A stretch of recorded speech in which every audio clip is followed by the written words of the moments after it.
പണ്ട് പണ്ട് പണ്ട് 200 വർഷങ്ങൾക്ക് മുൻപുള്ള കഥയാണ്.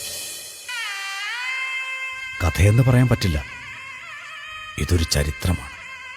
നമ്മുടെ തൃശ്ശൂർ പൂരത്തിൻ്റെ ചരിത്രം. 1796 ആറാട്ടുപുഴ പൂരം നടക്കുകയാണ്. ആറാട്ടുപുഴ പൂരം എന്ന് വെച്ചാ കേമാണെന്ന് അറിയാലോ. മാത്രല്ല ദേവസംഗമ സ്ഥാനാണല്ലോ ആറാട്ടുപുഴ. ചെറിയ മഴക്കാറുണ്ടല്ലോ. ഈ മഴയാണ് എല്ലാത്തിനും കാരണം.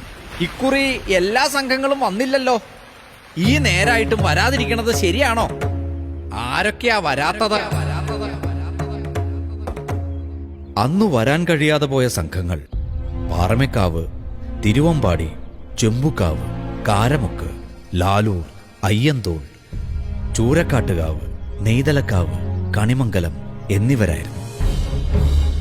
ആറാട്ടുപുഴ പൂരത്തിന് വരാതിരുന്ന സംഘങ്ങൾക്ക് ഭ്രഷ്ട് കൽപ്പിച്ചതിനെ തുടർന്ന് കുപിതനായ ശക്തൻ തമ്പുരാൻ കൽപ്പിച്ചു, ഈ മേടത്തില് പൂരം നാളിൽ പൂരം നമ്മൾ നടത്തും, തൃശ്ശൂർ പൂരം.